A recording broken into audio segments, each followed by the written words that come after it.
Hello, this is Will Faerber from Art to Ride, and today we're looking at a fourth submission by Lisette of her horse Timo. Now, we've seen three previous videos of Lisette, and they've all been absolutely wonderful. She's been getting the horse really deep and round over its back. Though she says he had a little time off here and getting back to it again.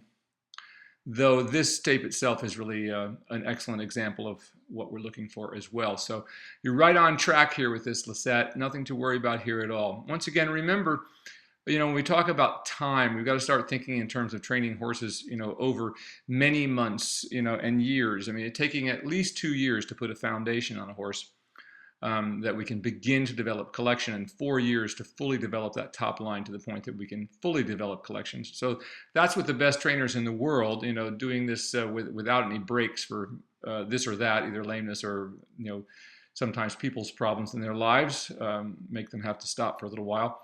But so just know that it's that continuous work. So don't be in a hurry here to bring him up, because he's just telling you. She says in her email that when she brings him up, sometimes he's still breaking in the neck. Well, I would certainly expect him to do. Once horses have been broken over and have that crimp in their neck, it really takes at least a year to see that begin to disappear and to get to the point where, you can just bring them up and there's none of that at all left in the neck. Legolas is a perfect example of that. It's taken a couple of years to get that out of his neck, and we still have to watch it. If he starts getting stiff immediately over his back, he'll start to break in the third vertebrae. So be careful of that, and don't worry about it's whether everything else is developing. Once again, it's we have to get out of the mindset of thinking about the head and neck in terms of where we think it needs to be. The body is what needs to be working correctly, and in time the head and neck will come up into the correct place. So what you're doing here is just absolutely exemplary work. He's coming right out and stretching all the way down to the ground, and that's just what we want to see.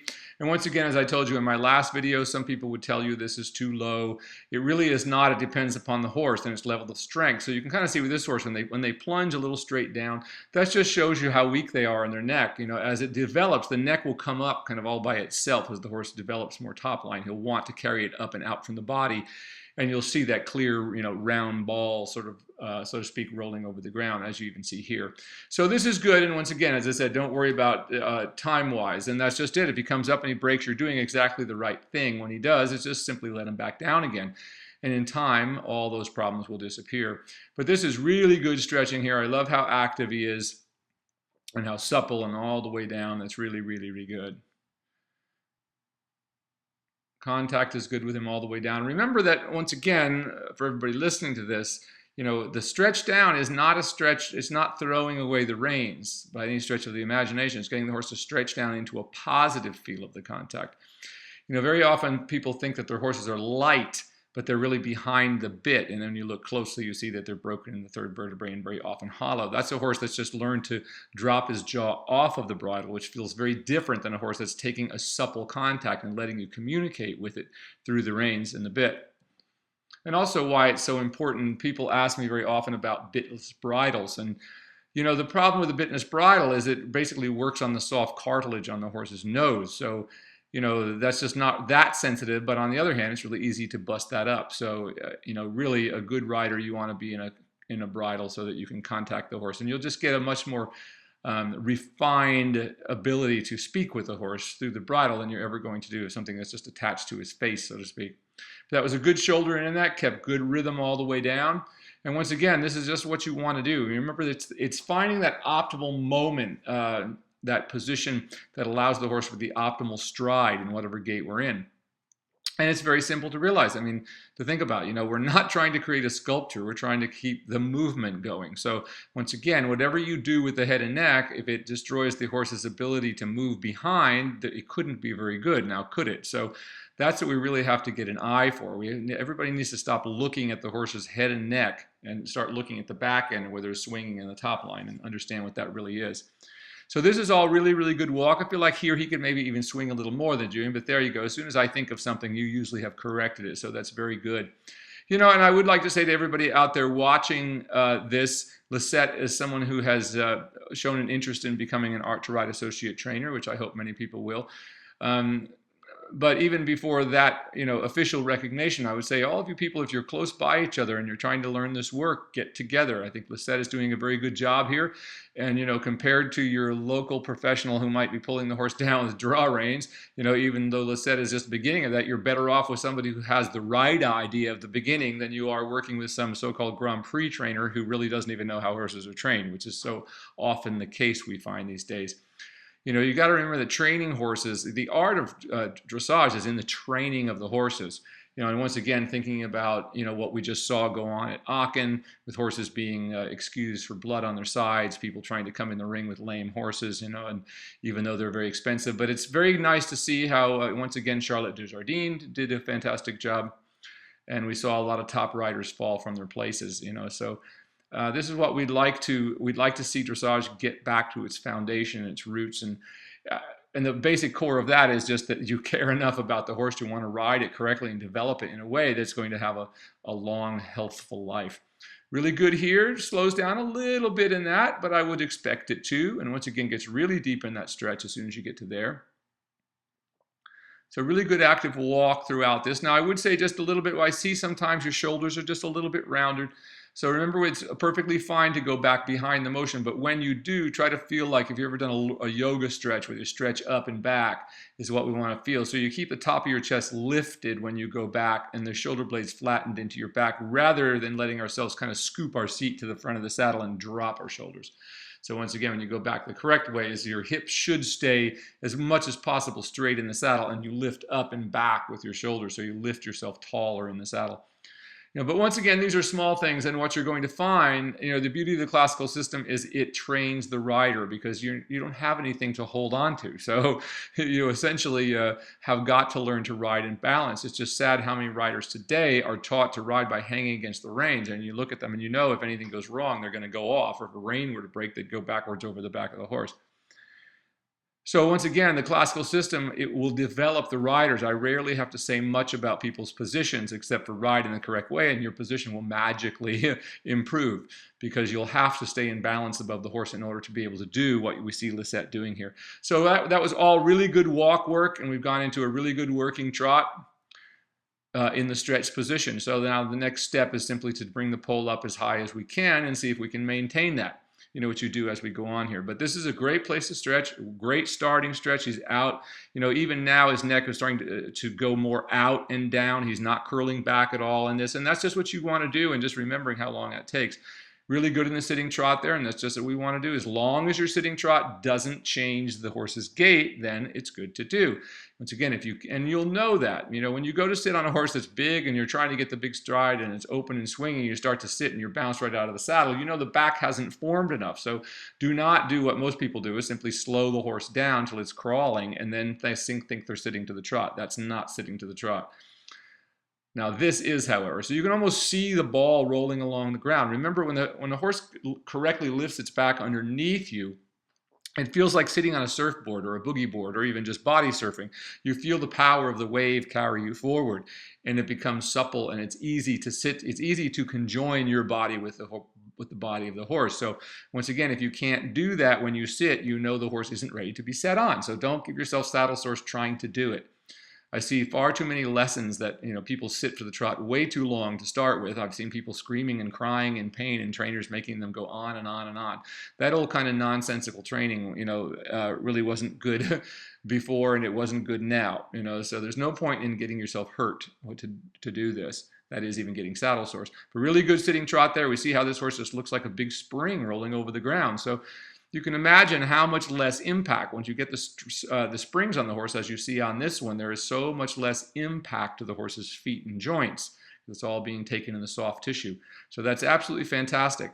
And once again, don't worry about staying down there. You can easily stay down there for months at a time. Now, I'm not telling you that you have to, but I'm telling you, keep trying. You come up as soon as he breaks at the third vertebrae, you feel him come behind the bridle, or you can't maintain the same contact, the same trot, just let him back down again. Simple as that. But you will find in time that they'll be able to come up and you'll be able to maintain this. Now, you're already well on your way. And this horse's back obviously wasn't too damaged by the time you started, but some of you are starting with horses that have been hollow for years and years and years. And when they have been, they've been ridden wrong for, 12 years or something, or even longer. Well, it's going to take you a while to get them supple. So don't think, it's going to take at least a year.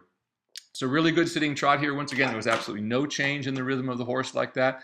And once again, just imagine if you take your hand and block the neck and just look at you going there and not looking at the neck, you'd see how nicely uphill this horse is starting to be, even though the neck is down. So once again, that's a big connect for people to make, is that, the head and neck really is not what depends on whether the horse is on the forehand or not. It's whether the back is up and the horse can step through. And as you see this one doing, yes, he's not back on his hindquarters yet, but I would call this horse pretty much even front and back. Is sort of at the state where he's working over his back, so everything is working. Now from there, as the horse develops strength, he'll be able to lower behind, but that's a little ways away here. Remember, it always takes at least 2 years of correct foundation work. Whether you start with a 2-year-old or you start with a 20-year-old, it's the same thing. It takes about the same amount of time if they're sound and able to stay sound. But look how beautifully this horse is just flowing over the ground, how completely relaxed, and there hasn't been hardly a flick of a tail or anything. You can see how he's just beautifully swinging. You can see the ball rolling over the ground. And what a great job Lisette is doing with this. And once again, we can see when she sits to the trot, there's just no change at all, and it doesn't make any difference to the horse that she's sitting to the trot. So that's a horse whose back is ready to be set on. Some horses have gaits that are quite hard, and once again, we never want to slow them down. All horses can be, if they're not working over their back and you get them working over the back, in time, that carriage will smooth out and you'll feel the horse lift you and carry you. Of course, now some horses are very straight behind. And once again, as I say, those are the kind of horses that are difficult to do this kind of work with, but they're also the horses that need this kind of work, more than others. And remember, that's kind of how dressage started. They didn't have all these super horses like they have now. Even if you look at a Lipizzaner, and if you look at an untrained Lipizzaner that's been allowed to go hollow, it's one of the ugliest horses on the planet. It just looks like a big old ewe-neck and big old jug head on a little body with giant legs. Short, stout legs. So anyway, if you don't train them correctly, they turn into something very unattractive. Now, horses today, we breed them better. So, we're breeding for a much better conformation. Once again, the better the conformation, the faster all this happens. But you still have to take that time to develop the top line over the back before you're going to be able to develop collection. But it will be quick where the horse's back is not damaged or a fresh one that, has never done anything. Beautiful once again in the sitting trot here. Look how he's just springing along. He just looks like she's on a nice little trampoline right there. And what a great job she's doing of maintaining that contact, keeping her shoulders back here. Now you're really lifting yourself up in the rising trot. And you see how balanced and centered she is. Now the one place, once again, where you may hear me disagree a little bit with what you'll see in some of the books about stretching. The German manual, for instance, talks about leaning forward when you do this. Well, you can do that and ride in like a 2-point position, but you have to do that with short stirrups. If you do this with a long stirrup and you try to go and lean over, it's going to throw all the weight onto the horse's forehand. So that's the correction that sort of needs to be made to that thought, is that yes, it's okay to lean forward, but not so forward that you shift the weight. If you have long stirrups, you just want to stay straight above, just like as if you were standing on a ball. Once again, if you have your stirrups shortened up to like a jumping length, then certainly you can get in like a 2-point position, but you're still balancing through the center of your body. You're not throwing the weight forward as you might see someone who rides hunt seat, how those people like lean up on the horse's neck like that, which is a very bad place to be at any time on the back of a horse. So just bear that in mind in case you run into confusion about that at some point. It's okay to lean forward if your stirrups are short so you can go in a 2-point position. But this work here has been really, really good. this horse hasn't just missed a clip. And how beautiful it's been, and almost mesmerizing, when you watch a horse like this just go around and around. You can see how it's just a beautiful sight. I would rather see this than see some hollow Grand Prix horse, that looks like a nervous wreck. How much more this is what dressage should look like. As Nuno Oliveira once said, it should look like a solemn spectacle. And he said, anybody that sees real dressage, will be struck. If you don't know anything about horses at all, you'll be struck by the beauty of it and actually be able to, have the same kind of cathartic experience that you have looking at any other kind of art. And once again, the kind of art like ballet or anything that, is that kind of an art where we're creating something beautiful that, has no more value than just to be beautiful, and just as it sort of it's the word I'm looking for, it connects with nature, so to speak, and we can see that, we respond to that. So really, really good job here. This has been an excellent job so far, just swinging and active, absolutely regular.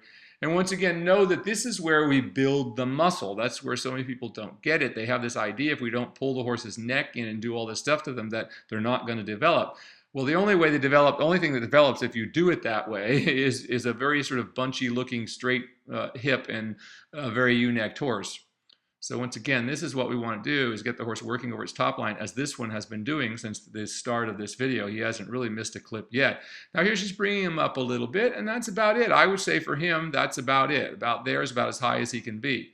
And once again, as you feel that, you'll see a big change. You can, and like if you look at some of the latest videos of Amber's horse, Legolas, you'll see how that top line is almost, he's added almost a foot to the top of his neck. That's the muscle that we're talking about. When we started that particular horse, he looked like a big giant elk or something with a big long neck and a giant head. Now he looks totally proportioned because he added so much muscle across his back. So really good there. Where you have him right there, I would think would be about as high as he can come. So I think you're doing this really great. And once again, just know, and that's what I'm here for, is to give you the courage to keep doing it, because if you just keep doing this, you will get there. And once you understand that, it just simplifies so much the training of horses. I mean, look how beautifully, you're not having trouble bending this horse or turning this horse because he's able to bend, so he just does. Once again, remember, a horse can never bend laterally until it lifts its back. That's why we see so many people struggling with exercises like the shoulder in and half pass and these sort of things, where they're trying, or even a circle, they're trying to demand the horse to circle and bend, but once again, they cannot. And we see so many horses today in Grand Prix that look stiff as board. They don't really bend at all. And watch what happens with those horses in the half passes. They look like they're going to hit their legs together, and that's exactly what happens. So about right there is about right for this horse in the working trot. I think that's, you're getting it just about right for where this horse is, and just know that it's going to develop. You're just getting started here of what's going to happen. I mean, this horse is going to turn into absolutely a work of art when you are done with it, or in a couple of years' time, not done with it, and he'll be ready to go for a long time. And once again, that's the beauty of the correct training. It takes 4 or 5 years to get a horse to become a willing participant, some more, some less, but where they really look forward to coming out and working. So this one looks like he's certainly enjoying his work right now. And as you had said in earlier letters to me that he was becoming difficult as you tried to get into collection. And of course, that's exactly why. That's why we end up, and we see so often people trying to get into the upper levels, and they take their horse to these trainers who whip them all up and get them all excited, and throwing their front legs out, and that looks like something to people who actually don't understand dressage. In other words, they're not looking at the right end. In dressage, we want to look at the back end. Just if you know nothing else, just know that the hind leg must always come through to the same degree as the front leg goes out forward. The hind leg must come the same distance forward underneath the body in the step. If it doesn't, the horse is hollow, and if it doesn't, it means every time you try to do something like a medium trot or extended trot, you're over flexing all the tendons in the entire horse's leg and destroying the hocks at the same time. Once again, the root of why we have so many horses having to get injected at such an early age. But just know that all these injections don't really cure anything, people. They're just a Band-Aid, a momentary Band-Aid. And yeah, you might help out some horses 20 years old. Yes, I might consider it, but when I have a 6-year-old who has nothing wrong with them and somebody comes to me and says I usually look up at them, they're usually hollow, and that's usually what the problem is. But unfortunately, enough veterinarians, and I encourage everyone, to work with the kind of veterinarians who ride horses. I will not work with any veterinarians who don't ride, and especially ones who were never riders. I mean, if they were a rider, now that's a good working trot right there. I just wanted to say as you're coming around there, he stayed up really nice through that and really got a nice lengthening of stride as well, and right back down to the stretch again. That's just what you want to do. So as I was saying, try to find veterinarians who really have a feel and a knowledge of what dressage is and the difference between dressage and why we do it to preserve the soundness of the horse. And that's the kind of vet you want to work with. I was fortunate to work with wonderful vets from New Bolton Center and in Kentucky with John O'Brien, who's the top vet in Kentucky, who was just an amazing man. Just could look at a horse for a few moments and tell you exactly what your problem was and move on. But anyway, veterinarians like Joanna Robson, who aren't afraid to tell people, why they're having the problems instead of just, I'll put another Band-Aid on the problem for you. So think about that. We want the good vets to be the ones getting our money, but they're the ones who usually don't take so much of it, I've noticed. So really good trot work, and where you brought him up to was really just about right in that. That was really excellent. A really nice transition to the canter. There wasn't any hesitation. He went right into a good working canter, working over his back right there. You know, and once again, if you go back and if you read the American Horse Shows Association, or USET, what they're called these days, rule book about hunters, you'll see that what they're looking for is a horse about going like this one is, that well over its back, reaching into the contact with a developed top line. You know, that's what we used to think a hunter used to be. It's still in the rule book. It's just that the same thing with dressage. Our rule book clearly states what dressage is and what it's supposed to look like. Yet, unfortunately, I don't know if many of the judges simply don't know the rule book or simply don't know themselves, which is the problem. Unfortunately, too many judges grew up riding hollow horses and think that's what they know, so that's what they say. Really good canter here, really stretching beautifully into that. Now you can just imagine this horse as he develops a little more strength, being able to bring the pole, and what a beautiful round canter he has. And once again, that's why we see so few straight flying changes these days, because the horses aren't working through their backs. So when you see some of these dressage horses at the upper levels who seem to throw their shoulders from side to side as they do the tempi changes, that's exactly why. They're not working over their back, so they're not straight. So they throw themselves to one side. They're not working straight over the top line. So analyze those things, and those kind of things that, whether a horse is over its back is not should be the number one thing that a judge looks at, instead of deciding, oh, this one's a 5 mover, this one's a 10 mover. We went to a symposium here with one of these top judges, and they literally said, oh, I decide whether this horse is a 7 horse or an 8 horse or a 9 horse when it walks in the door. Once again, they're judging the horse as if it were a halter class, and that's not what dressage is all about.